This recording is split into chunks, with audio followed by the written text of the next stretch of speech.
इस पॉलिटी में एक बार फिर से आप सभी का स्वागत। और आज हम लेकर आए हैं पॉलिटिकल साइंस का एक बहुत इंपॉर्टेंट टॉपिक, लोकसभा अध्यक्ष क्या कहें कि लोकसभा स्पीकर, और इस पर based 50 very important right questions, ऐसे क्वेश्चंस जो कि पिछले कोई एग्जाम्स में आते भी रहे और आगे भी इनके आने की काफ़ी ज़्यादा संभावना रहती है। चाहे कोई भी एग्जाम हो, छोटे बड़े कोई भी एग्जाम हो, पुलिस कांस्टेबल से लेकर टीचिंग एग्जाम, इसके साथ साथ पटवार की बात कर सकते हैं, रेलवेज की बात कर सकते हैं, सभी एग्जाम्स में कहीं ना कहीं कॉमन राइट ये टॉपिक रहता है और सभी एग्जामिनेशंस के हिसाब से ये काफ़ी इंपॉर्टेंट टॉपिक रहने वाला है। तो आइए स्टार्ट करते हैं लोकसभा स्पीकर से। पहला क्वेश्चन, भारत के पहले लोकसभा अध्यक्ष कौन थे? भारत के पहले लोकसभा अध्यक्ष कौन थे?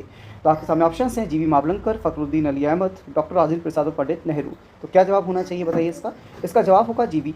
इसका जवाब होगा जीवी मावलंकर, जिसको कि गणेश वासुदेव मावलंकर भी कहते हैं। इन्हें लोकसभा के पिता के नाम से भी जाना जाता है, दादा साहेब के नाम से भी इनको जाना जाता है। तो लोकसभा के भारत में जो पहले जो अध्यक्ष थे वो थे जीवी मावलंकर साहब। नेक्स्ट क्वेश्चन, पहली महिला लोकसभा अध्यक्ष भारत में कौन थी? तो भारत की पहली महिला लोकसभा अध्यक्ष के लिए हमारे सामने ऑप्शन हैं, सुमित्रा महाजन, मीरा कुमार, सरोजिनी नायडू, और डी ऑप्शन है प्रतिभा पाटिल। तो देखिएगा इसका सही राइट आंसर रहेगा मीरा कुमार, जो कि 15वीं लोकसभा के अंदर भारत की लोकसभा अध्यक्ष रही थी। इनका समय रहा था 2009 से लेकर 2014 तक। तो पहली महिला लोकसभा अध्यक्ष का जो जवाब रहेगा वो रहेगा मीरा कुमार का। क्वेश्चन नंबर 3, अब तक लगातार दो कार्यकाल पूरा करने वाले लोकसभा अध्यक्ष कौन थे? वो कौन से लोकसभा अध्यक्ष थे जिन्होंने कि लगातार 2 कार्यकाल अपने पूरे किए? तो इसमें पहला ऑप्शन है GMC बालियोगी, बलिराम भगत, बलराम जाखड़। ये बालराम लिख दिया है, बलराम जाखड़ है। और डी है मनोहर जोशी। तो बताइए कौन सा इसमें आंसर आना चाहिए इसका? लगातार पूर्ण लोकसभा कार्यकाल। तो इसका जो आंसर है वो है बलराम जाखड़ के द्वारा दो लगातार इनके द्वारा जो लोकसभा अध्यक्ष का जो कार्यकाल है वो इनके द्वारा पूरा किया गया। और इनका जो समय था वो था 1980 से लेकर 1989 तक का जो समय था वो बलराम जाखड़ के द्वारा लोकसभा अध्यक्ष के रूप में इनके द्वारा पूरा किया गया। नेक्स्ट क्वेश्चन नंबर 4, किस लोकसभा अध्यक्ष का कार्यकाल सबसे लंबा रहा? किस लोकसभा अध्यक्ष का कार्यकाल सबसे लंबा रहा?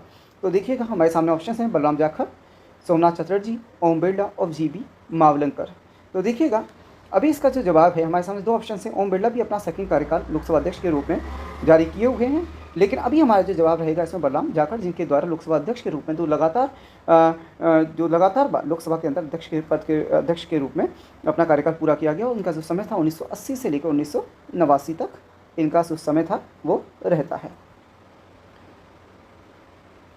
नेक्स्ट क्वेश्चन नंबर 5, 17वीं लोकसभा 2019 से लेकर 2024 के लोकसभा अध्यक्ष कौन थे? 17वीं लोकसभा के अध्यक्ष कौन थे? तो आपके सामने जवाब है, सुमित्रा महाजन, ओम बिरला, मीरा कुमार और अनंत कुमार। बताइए कौन सा जवाब रहेगा, कौन सा? अब आप एक बात बताइए कि फिलहाल में कौन सी लोकसभा चल रही? तो फिलहाल जो 2024 के अंदर लोकसभा के चुनाव हुए हैं उसके द्वारा 18वीं लोकसभा को क्या किया गया, चुना गया है। हम यहाँ पर बात करें 17वीं लोकसभा के बारे में, और इसका जो कार्यकाल रहा था वो था 2019 से लेकर 2024 तक। और आपको याद होना चाहिए जिस तरीके से 18वीं लोकसभा के अंदर लोकसभा अध्यक्ष का जो कार्यकाल है वो ओम बिरला के द्वारा संभाला जा रहा है, उसी तरीके से 17वीं लोकसभा का जो के अंदर जो लोकसभा अध्यक्ष थे वो कौन थे? ओम बिरला साहब। इसका जवाब भी रहेगा ओम बिरला। और ओम बिरला साहब कहाँ से आते हैं? शिक्षा नगरी, वस्त्र नगरी, या राजस्थान का कानपुर, कुछ भी कह सकते हैं, कोटा।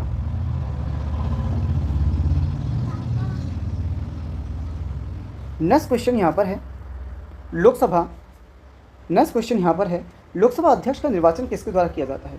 लोकसभा का जो निर्वाचन है वो किसके द्वारा किया जाता है? क्या राष्ट्रपति लोकसभा का अध्यक्ष का निर्वाचन करता है? क्या प्रधानमंत्री करता है? क्या लोकसभा के सदस्य या राज्यसभा के सदस्य? तो देखिएगा इसका जवाब होगा कि लोकसभा के जो अध्यक्ष है उसका जो चुनाव है वो लोकसभा के सदस्य ही करते हैं। लेकिन इसके लिए जो तारीख है कि किस दिन लोकसभा के अध्यक्ष का क्या किया जाएगा, चुनाव किया जाएगा, इसके लिए जो तारीख है वो भारत के राष्ट्रपति यानी कि प्रेसिडेंट ऑफ इंडिया के द्वारा तारीख का अनाउंसमेंट किया जाता है। और जनरली जो ये सरकार के गठन के बाद जो पहली बैठक होती है उसके अंतर्गत ये कार्य किया जाता है। तो लोकसभा अध्यक्ष का निर्वाचन किसके द्वारा किया जाएगा? लोकसभा के सदस्यों के द्वारा। नेक्स्ट क्वेश्चन, लोकसभा के अध्यक्ष का जो कार्यकाल है लोकसभा के अध्यक्ष का जो कार्यकाल है वो सामान्यतः कब तक रहता है? लोकसभा के अध्यक्ष का जो कार्यकाल है वो सामान्यतः कब तक रहता है? तो यहाँ पर हमारे सामने ऑप्शन हैं, 4 साल, 5 साल, 6 साल, 4 साल, 5 साल, 6 साल और 1 सेकेंड या 2 साल। तो हमारे सामने 4 ऑप्शन हैं, 4 साल, 5 साल, 6 साल या फिर अगर मैं डी को यहाँ पर लिख दूँ तो यहाँ पर लिखा हुआ है 2 वर्ष। तो देखिएगा, आप एक सामान्य चीज़ देख सकते हैं कि लोकसभा का कार्यकाल कितना रहता है। लोकसभा का सामान्य कार्यकाल 5 साल रहता है और लोकसभा के सदस्यों का कार्यकाल भी कितना ही रहता है, 5 वर्ष। और जो स्पीकर होता है, लोकसभा का जो अध्यक्ष होता है, वो भी क्या ही होता है, लोकसभा का एक सदस्य ही होता है। तो इस हिसाब से अगर अपन देखें, थोड़ा सा कॉमन सेंस इस्तेमाल करें, तो लोकसभा के अध्यक्ष का कार्यकाल भी जो रहता है, सामान्य कार्यकाल जो रहता है, वो भी क्या होता है, 5 वर्षीय होता है। जनरली लोकसभा का जो अध्यक्ष है वो नई सरकार के गठन तक अपने पद पर बना रहता है। नेक्स्ट क्वेश्चन, लोकसभा के अध्यक्ष का जो वेतन है, लोकसभा के अध्यक्ष का जो वेतन है वो किस निधि से आता है? क्या राज्य लोकसभा के, इसको आराम से आप समझ सकते हैं कि लोकसभा के अध्यक्ष का जो वेतन है वो कहाँ से मिलता है? क्या लोकहित निधि से, क्या प्रधानमंत्री राहत कोष से, क्या निर्वाचन आयोग देता है, या भारत की जो कंसोलिडेटेड फंड होता है संचित निधि से आता है? लगाइए आप थोड़ा सा अपना दिमाग कि कहाँ से आ सकता है ये। तो देखिएगा, इसका सही जवाब होगा भारत की संचित निधि, और इसके बारे में भारत के कॉन्स्टिट्यूशन के आर्टिकल नंबर 266(1) के अंदर स्पष्ट रूप से दिया हुआ है कि लोकसभा के जो अध्यक्ष हैं, उपाध्यक्ष हैं, राज्यसभा के जो सभापति हैं, उपसभापति हैं, उनका जो वेतन है वो भारत की संचित निधि से दिया जाएगा। क्वेश्चन नंबर 9, लोकसभा के जो अध्यक्ष होते हैं वो अपने जो मत का प्रयोग कब करते हैं? अगर उनके हाउस के अंदर, लोअर हाउस के अंदर किसी भी विधेयक को लेकर, किसी भी प्रस्ताव को लेकर अगर वहाँ पर वोटिंग हो रही है, मत डाले जा रहे हैं, तो लोकसभा के अध्यक्ष कब अपने मत का प्रयोग करेंगे? कोरम ना होने पर, सदन में बराबर मत होने पर, या नियम उल्लंघन होने पर, या अविश्वास प्रस्ताव होने पर? बताइए कौन सा हो सकता है? इसका सीधा जवाब जो है, सही जवाब है, वो है सदन में मत बराबर होने पर। जब लोकसभा के अंदर किसी भी विधेयक या प्रस्ताव को लेकर अगर मत डाले जा रहे हैं और दोनों पक्षों के मत क्या हो जाते हैं, बराबर हो जाते हैं, उस कंडीशन के अंदर लोकसभा के जो अध्यक्ष है उनके पास ये अधिकार होता है कि वो अनुच्छेद 101 के तहत अपना निर्णायक मत दे सकते हैं।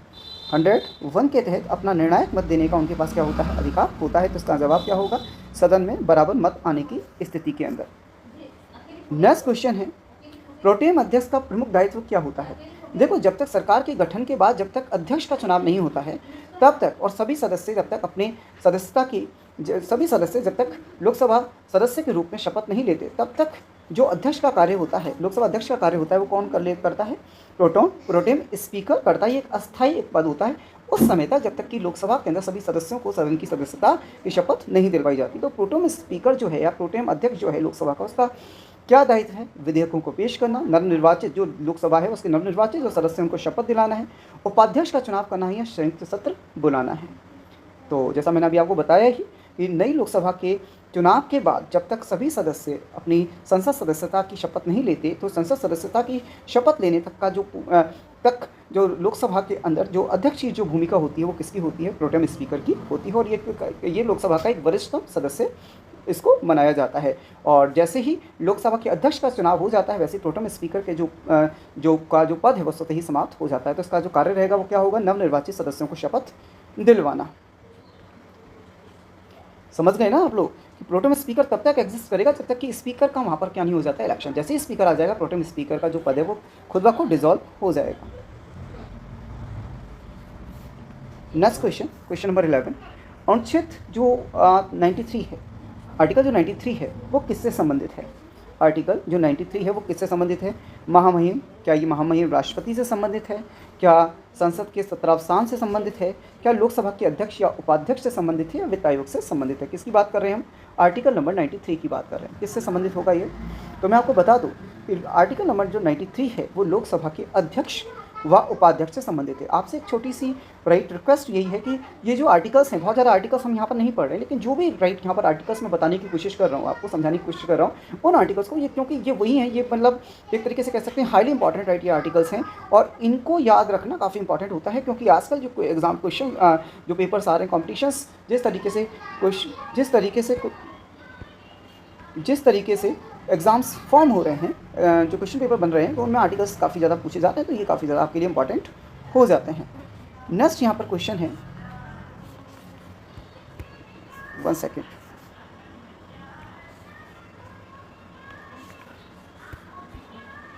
क्वेश्चन नंबर 12, लोकसभा में प्रश्नकाल का संचालन कौन करता है? लोकसभा में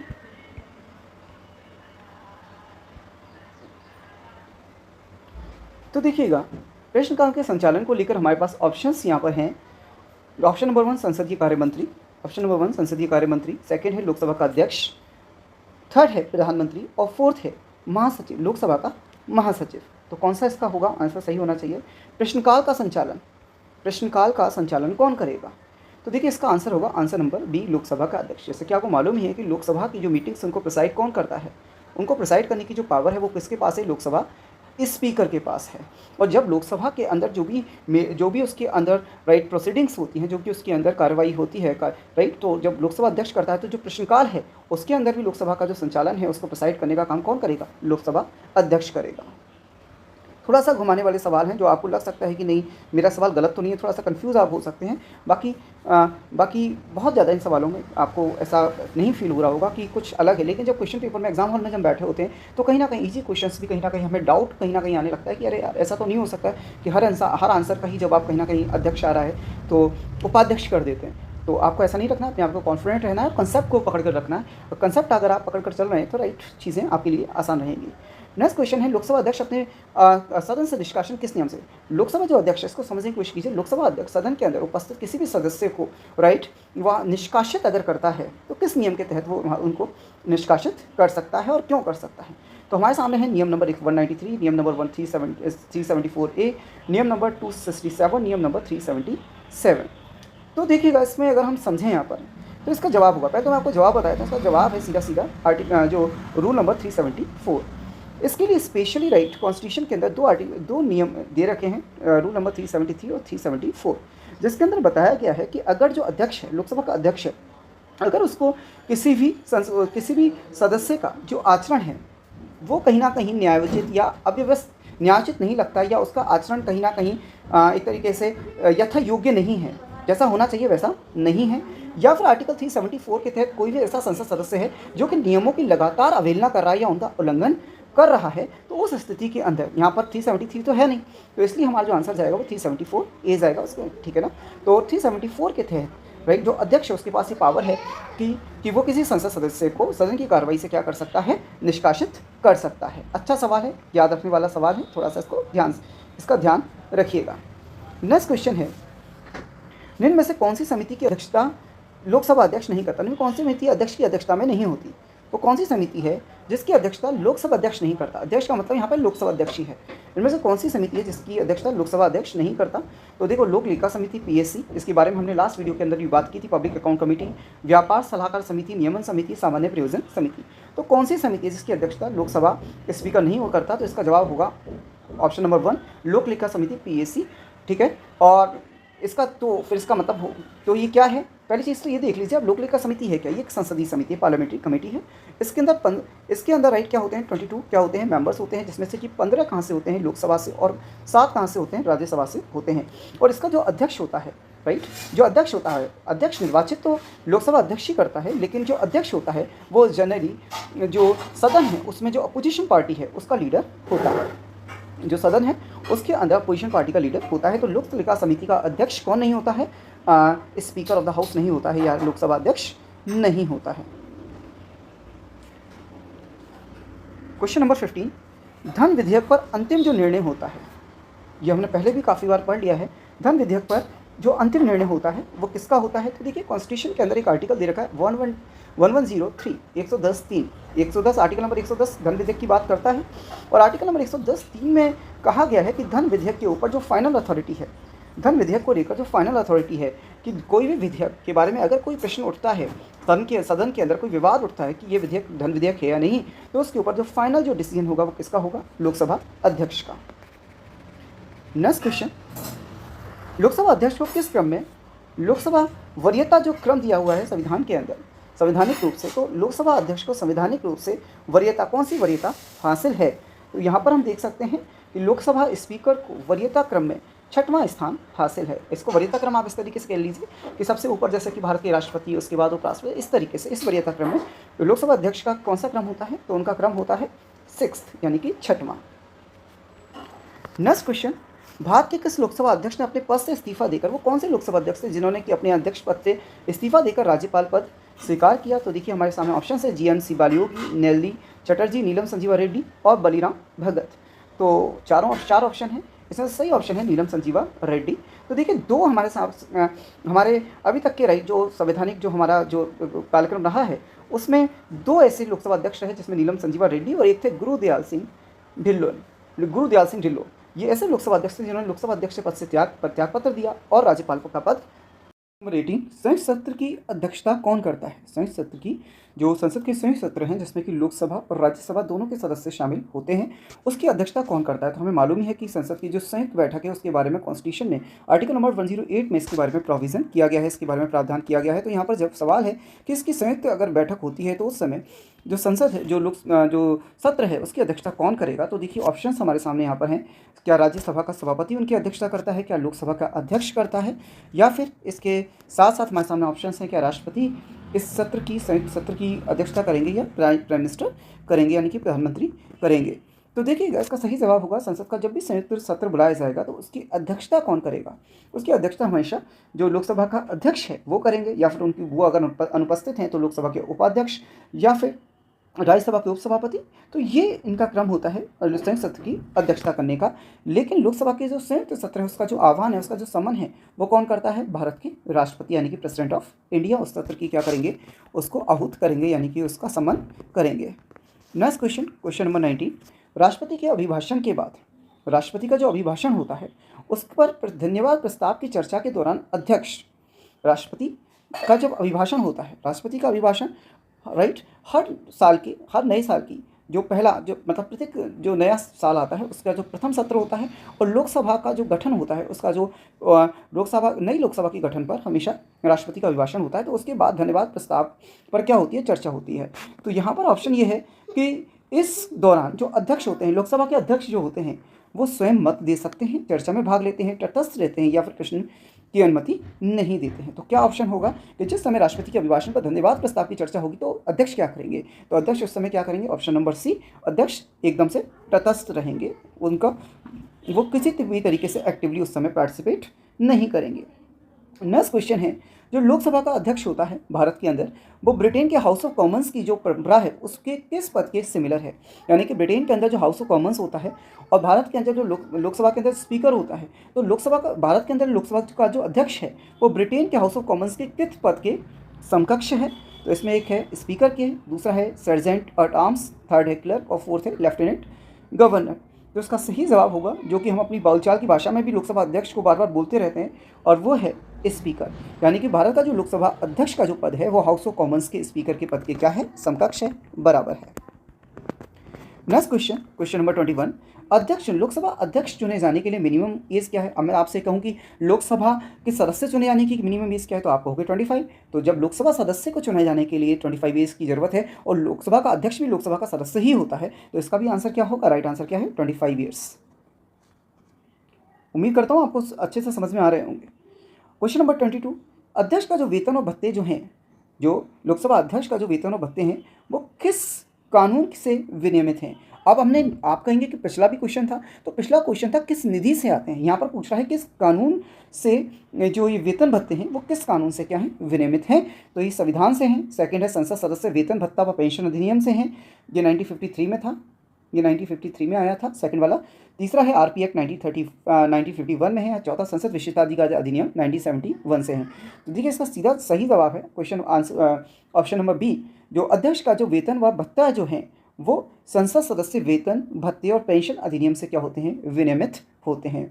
ना केवल लोकसभा अध्यक्ष के बल्कि जो लोकसभा के जो अन्य राइट जो सदस्यगण हैं उनके भी सभी के वेतन भत्ते वगैरह इसी अधिनियम के द्वारा क्या होते हैं? विनियमित होते हैं। नेक्स्ट क्वेश्चन, अध्यक्ष अपने पद से त्यागपत्र, लोकसभा अध्यक्ष अगर चाहे राइट किसी भी कारण से अगर उसको अपना पद से त्यागपत्र देना है तो किसे देगा? राष्ट्रपति को या प्रधानमंत्री को या लोकसभा उपाध्यक्ष को या महासचिव को? बताइए किसे देगा? तो देखिएगा इसके बारे में कॉन्स्टिट्यूशन के आर्टिकल नंबर 94 में स्पष्ट रूप से लिखा है कि लोकसभा अध्यक्ष किसी भी स्थिति के अंदर अपना जो पद का त्यागपत्र जो है वो लोकसभा के किसको देता है? उपाध्यक्ष को देता है। तो यहाँ पर ऑप्शन क्या रहेगा हमारा? ऑप्शन नंबर सी, लोकसभा उपाध्यक्ष। और आर्टिकल कौन सा रहा? Article number 94। Next question number 24, अध्यक्ष के विरुद्ध अविश्वास प्रस्ताव पारित होने के लिए साधारण बहुमत आवश्यक है। कि लोकसभा अध्यक्ष को अगर सदन लोकसभा के अंदर लोकसभा अध्यक्ष को अगर हटाने के लिए कोई प्रस्ताव लाया जाता है प्रस्ताव लाया जाता है। लोकसभा अध्यक्ष को हटाएं तो उसको लेकर प्रस्ताव भी कहाँ लेकर आया जाएगा, उसके लिए प्रस्ताव भी लोकसभा के अंदर ही लेकर आया जाएगा। तो वो कह रहे हैं कि इसको लिए केवल साधारण बहुमत की आवश्यकता होती है, जो उपस्थित सदस्य हैं उनके बहुमत से अगर उस प्रस्ताव को पास कर दें तो लोकसभा अध्यक्ष को अपने पद से हटना होगा। तो वो कहेंगे ये स्टेटमेंट सही है, हाँ या नहीं। तो देखिए बिल्कुल स्पष्ट रूप से इसके बारे में जो आर्टिकल 94 के अंदर लिखा हुआ है कि अगर लोकसभा अध्यक्ष को उससे पद से हटाना है तो एक साथ लोकसभा के अंदर उपस्थित सदस्यों की बहुमत से अगर प्रस्ताव पास होता है तो उसे, यानी कि साधारण बहुमत से अगर प्रस्ताव पास होता है तो अध्यक्ष को अपने पद से हटना होगा। तो ये बिल्कुल जो 24 है क्वेश्चन, इसका आंसर बिल्कुल सही है, हाँ साधारण बहुमत से लोकसभा अध्यक्ष को उससे पद से हटाया जा सकता है। क्वेश्चन नंबर 25, अध्यक्ष की अभिलेख सत्यापन सर्टिफिकेशन पावर जो है, लोकसभा अध्यक्ष की जो सर्टिफिकेशन पावर है वो किस संदर्भ में होती है, किस रेफरेंस में होती है? धन विधेयक या मंत्रिमंडलीय नियुक्ति के अंदर होती है? तो बिल्कुल नहीं है, मंत्रिमंडल की नियुक्ति के अंदर जो है लोकसभा अध्यक्ष का कोई रोल नहीं है। राज्यसभा प्रत्याशी नामांकन, ये भी बिल्कुल गलत है। बजट अनुदान, बजट ग्रांट्स के लिए बिल्कुल नहीं, इसके लिए भी उसकी सर्टिफिकेशन पावर नहीं है। तो लास्ट क्या रहा, जो हम बार बार पढ़ा है कि अध्यक्ष की जो पावर है, जो लोकसभा अध्यक्ष जो है वो एक तरीके से फाइनल अथॉरिटी है इन टर्म्स ऑफ राइट धन विधेयक या मनी बिल। क्वेश्चन नंबर 26, अध्यक्ष पद के लिए चुनाव सदन में उद्घाटन के भीतर लोकसभा अध्यक्ष जो है, नई लोकसभा, आप इसको इस तरीके से समझिए, के लिए चुनाव सदन के उद्घाटन के कितने भीतर होना चाहिए, यानी कि नई लोकसभा का लोकसभा का क्या हुआ है, गठन हुआ है सपोज कीजिए। तो नई लोकसभा के गठन के बाद, नई लोकसभा के गठन के बाद कितने समय के अंदर स्पीकर को चुना जाना जरूरी है? देखिए मैंने आपको बताया, वैसे तो नई लोकसभा के गठन के बाद जो पहली मीटिंग होती है तभी इसको चुन लिया जाता है, राष्ट्रपति की जिस तरीके से तारीख निर्धारित करता है। लेकिन अगर उसको भी अगर छोड़ दिया जाए, अगर हम यहाँ पर ऑप्शन की बात करें, पहली बैठक तो यहाँ पर नहीं दी गई है, तो ऑप्शन नंबर 1 है 14 डेज, 21 डेज, 7 डेज या 30 डेज। तो इसका सही आंसर होगा विद इन 14 डेज, राइट। 14 दिनों के अंदर राइट जो अध्यक्ष पद है उसको क्या किया जाना चाहिए, उसका चुनाव कर लिया जाना चाहिए, जो भी हमारे पार्लियामेंट्री जो हमारे प्रोटोकॉल्स हैं उसके अकॉर्डिंग विद इन 14 डेज उसको जो अध्यक्ष है उसका चुनाव किया जाना चाहिए। नेक्स्ट क्वेश्चन है, अध्यक्ष यदि लोकसभा का सदस्य ना रहे। अब ये देखिए मैं बार बार उसी चीज़ को कह रहा हूँ कि लोकसभा का जो स्पीकर है वो फर्स्ट ऑफ ऑल होता क्या है, वो लोकसभा का मेंबर ही तो होता है, वो एक एमपी तो होता है। और अगर लोकसभा के, अभी क्वेश्चन कह रहा है कि वो अब एमपी ही नहीं है, लोकसभा का स्पीकर बनने से पहले आपको लोकसभा का एमपी होना चाहिए। और अगर लोकसभा का जो स्पीकर है वो एमपी ही नहीं रहा तो क्या होगा, जो स्वतः पद निर्वाचित रहता है या फिर 6 माह तक वो बने रह सकता है, या पद रिक्त हो जाता है, या फिर प्रधानमंत्री निर्णय लेते हैं। बताइए क्या होना चाहिए भाई, वो एमपी ही नहीं रहा तो वो पद क्या हो जाएगा, रिक्त हो जाएगा। अब उस पद पर वो आसीन नहीं रह सकता, वो उसके लिए जो क्राइटेरियाज हैं वो अब उसको फुलफिल नहीं करता है, तो वो पद क्या हो जाएगा, रिक्त हो जाएगा। नेक्स्ट क्वेश्चन है, अध्यक्ष के अभाव में उपाध्यक्ष भी ना हो। लोकसभा अध्यक्ष नहीं है, सपोज करूँ सत्र चल रहा है, लोकसभा का जो उपाध्यक्ष है वो भी नहीं है, तो सदन की अध्यक्षता कौन करेगा? लोकसभा का सेशन चल रहा है, ना लोकसभा के अध्यक्ष हैं ना लोकसभा के उपाध्यक्ष हैं, तो कौन करेगा? क्या कोई वरिष्ठ मंत्री करेगा, क्या कोई सीनियर मंत्री करेगा, पैनल ऑफ चेयरमैन का सदस्य करेगा, क्या राष्ट्रपति द्वारा नामित कोई व्यक्ति करेगा, या लोकसभा का महासचिव करेगा? तो कौन होना चाहिए इसका? तो देखिएगा बड़ा अच्छा सवाल है, ये थोड़ा सा अलग है, ये अभी तक ज़्यादा एग्जाम्स में देखा नहीं गया है, राइट। तो इसका जो जवाब रहेगा पैनल ऑफ चेयरमैन का सदस्य करेगा। लोकसभा की अगर सेशन चल रहा है, स्पीकर नहीं है और इसके अध्यक्ष नहीं है, उपाध्यक्ष नहीं है, तो उस कंडीशन के अंदर पैनल ऑफ चेयरमैन का सदस्य क्या करेगा, लोकसभा का जो एक पैनल है, जो सीनियर मेंबर्स का जो एक पैनल बनाया जाता है, उनमें से कोई व्यक्ति क्या करेगा, लोकसभा की जो मीटिंग्स हैं उनकी अध्यक्षता करेगा। नेक्स्ट क्वेश्चन है, मुक्त भाषण व मतदान का विशेषाधिकार लोकसभा का जो अध्यक्ष होता है उसे किस आर्टिकल से मिलता है? फिर से देखिए, जो मुक्त भाषण व मतदान का अधिक विशेषाधिकार है लोकसभा अध्यक्ष को, यानी कि मुक्त भाषण वो लोकसभा के सेशंस के दौरान कुछ बोल सकता है या मत दे सकता है, तो ये किस आर्टिकल या किस प्रोविज़न के थ्रू अध्यक्ष को ये अथॉरिटी मिलती है? आर्टिकल नंबर 105, इसके साथ साथ नीचे में जो नज़र आ रहा है आर्टिकल नंबर 112, इसके साथ 118 और 119, 112, 118 और 119 मैंने एक जगह ही लिख दी है जिससे आपको परेशानी ना हो, BC एडिटिंग में थोड़ा सा रहता है। तो वो कौन सा आर्टिकल है जो कि स्पीकर को, लोकसभा अध्यक्ष को मुक्त भाषण व मतदान का अधिकार देता है, जिससे कि वो फ्रीली बिना किसी लीगल और कानूनी राइट प्रक्रिया के डर के कि कोई अगर उसने कुछ गलत बोल दिया और सारी चीज़ें तो उसके ऊपर कोई कार्रवाई हो सकती है, तो बिना किसी डर के वो मुक्त रूप से भाषण और मतदान देने का जो विशेषाधिकार है अध्यक्ष के पास, वो किस आर्टिकल में है? आर्टिकल नंबर 105, 112, 118 या 119? तो इसका सही जवाब है 105। और ये जो मुक्त भाषण और मतदान का विशेषाधिकार होता है, ये जनरली राइट जो है वो अध्यक्ष को तो मिलता ही है विशेष रूप से, इसके साथ साथ जो एमपीज हैं उनके पास भी होता है। संसद के अंदर उनके द्वारा की हुई कोई बात या भाषण, उसके उसके अगेंस्ट उन पर कोई भी कानूनी प्रक्रिया के अंतर्गत उनके खिलाफ कोई कार्रवाई नहीं की जा सकती है। नेक्स्ट क्वेश्चन है, अध्यक्ष की अनुशासनिक शक्ति के अंतर्गत कौन सा कार्य नहीं आता है? लोकसभा का जो अध्यक्ष होता है, राइट, जो पूरी की पूरी लोकसभा को, उसकी पूरी मीटिंग्स को, उनकी जो पूरी प्रोसीडिंग्स उनको कहीं ना कहीं उनको प्रिसाइड करता है, उसको रन करता है, तो उसके पास एक शक्ति कौन सी भी होती है, अनुशासनिक शक्ति भी होती है कि कोई व्यक्ति अगर लोकसभा के अंदर कोई मेंबर ऑफ पार्लियामेंट या कोई सदस्य गण वहाँ पर अगर क्या करता है, अनुशासनात्मक संबंधी कोई क्या करता है, मिसबिहेव करता है, कुछ गलत कार्य करता है, तो कौन सा कार्य जो है वो अध्यक्ष की भूमिका में नहीं आता? सदन को बैठक को स्थगित करना, प्रश्नकाल चलाना, समिति का गठन करना या विधेयक पर हस्ताक्षर करना, तो कौन सा नहीं है? तो कौन सा अनुशासनात्मक शक्ति नहीं है? देखो, बैठक स्थगित करना ये उसकी पावर में आता है, प्रश्नकाल चलाना ये उसकी पावर में आता है लोकसभा अध्यक्ष की, समिति का गठन करना, किसी भी प्रस्ताव है, कोई बिल है उसके ऊपर, विधेयक पर हस्ताक्षर करना, ये लोकसभा अध्यक्ष की अनुशासनात्मक शक्ति का क्या नहीं है, हिस्सा नहीं है। तो इसका आंसर क्या होगा? डी। इसका आंसर क्या होगा? अपनी अनुशासनात्मक, अपनी डिसिप्लिनरी पावर का यूज़ वो क्या कर सकता है? सदन को स्थगन कर सकता है, प्रश्नकाल वो चला सकता है, समितियों का गठन कर सकता है, लेकिन वो विधेयक पर हस्ताक्षर करना ये उसकी अथॉरिटी के अंदर नहीं आता है। क्वेश्चन नंबर 31, अध्यक्ष द्वारा, लोकसभा अध्यक्ष के द्वारा जारी डिस्कशन लॉबी का उपयोग किस लिए होता है? डिस्कशन लॉबी क्या होता है? मीडिया ब्रीफिंग होता है, सदस्य गणना डिवीजन होता है, बिल दस्तावेज संग्रह या अभिलेखागार, क्या होता है? देखिए, होता क्या है कि सदन के अंदर कोई कार्रवाई चल रही है, किसी बिल के ऊपर, किसी प्रस्ताव के ऊपर क्या हो रही है, वोटिंग चल रही है, और उसमें क्या हो रहा है, एक मतभेद देखने को मिल रहा है, एक तरीके का डिस्प्यूट देखने को मिल रहा है। उस समय पर जो लोकसभा अध्यक्ष है वो डिस्कशन लॉबी क्या कर देता है, जारी कर देता है।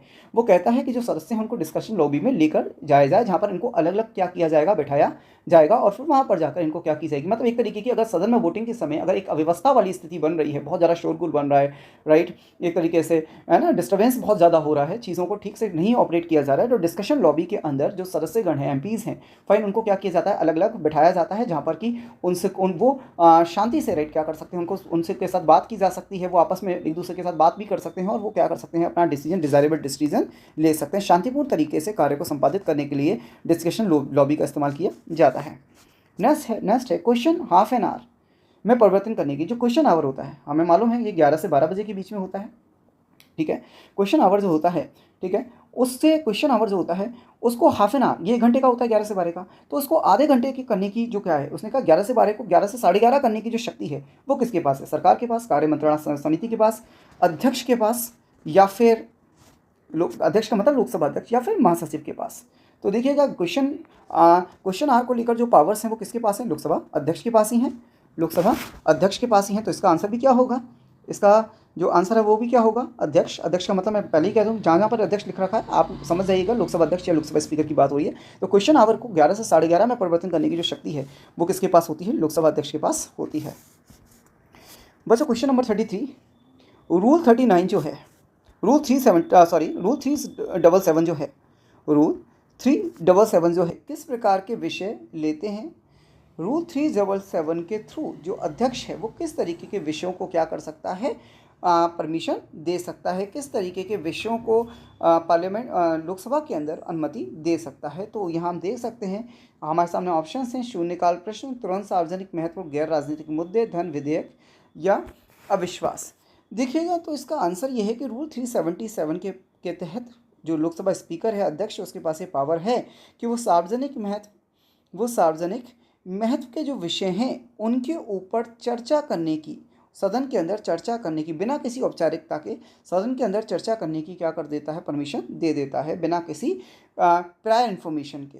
तो ये इसका ऑप्शन क्या हो गया? ऑप्शन नंबर ए, तुरंत सार्वजनिक महत्व के गैर राजनीतिक मुद्दों को रूल 377 के तहत अध्यक्ष सदन के अंदर उठाने की क्या कर सकता है? परमिशन दे सकता है।